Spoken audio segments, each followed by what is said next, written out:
بسم اللہ الرحمن الرحیم۔ حضرت عمر فاروق رضی اللہ تعالیٰ عنہ کا دور ہے۔ ایک شخص بھاگا ہوا آیا، ایک دوسرے شخص کو پکڑے ہوئے ہے۔ عرض کیا، امیر المؤمنین، اس نے میرے باپ کو قتل کیا ہے، مجھے انصاف دلا دیجئے۔ امیر المؤمنین نے ملزم سے پوچھا، کیوں، تو نے قتل کیا؟ ملزم نے جواب دیا کہ اس شخص کے باپ کا جانور میرے کھیت میں چلا گیا تھا، میں نے غصے میں پتھر پھینک کر مارا جس سے اس کا باپ قتل ہو گیا۔ امیر المؤمنین نے قتل کے بدلے قتل کا فیصلہ کر دیا۔ کس کی کیا مجال تھی کہ اس فیصلے پر چوں چرا کر سکے؟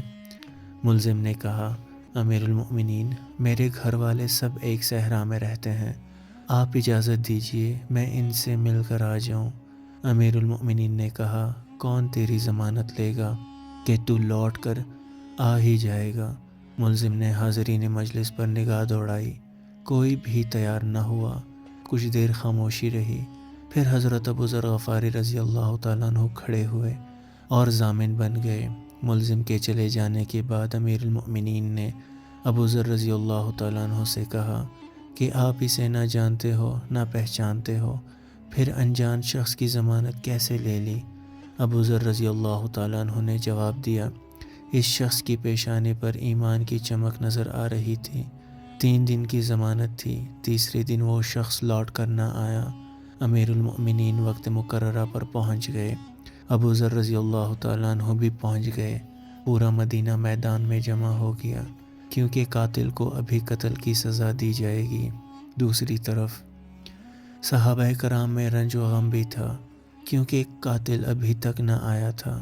ادھر مقتول کا وارث سزا دلوانے پر اڑا ہوا تھا۔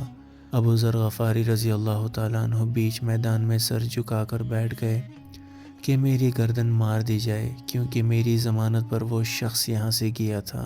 مدینہ منورہ میں کہرام مچ گیا، کیونکہ عمر رضی اللہ تعالیٰ عنہ کے سامنے کوئی چوں چرا بھی نہیں کر سکتا تھا۔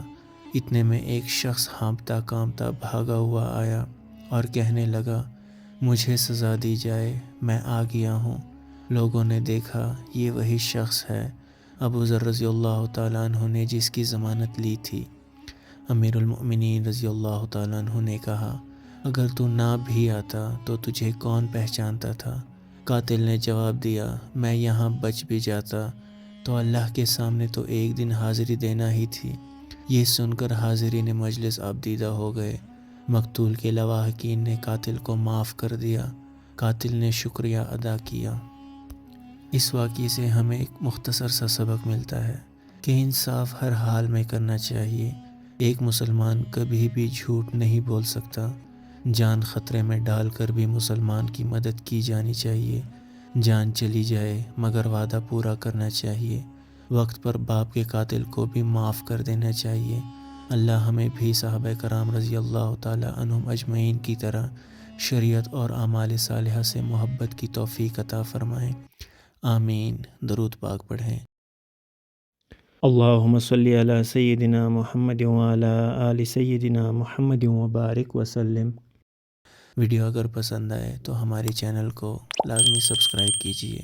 جزاک اللہ خیر۔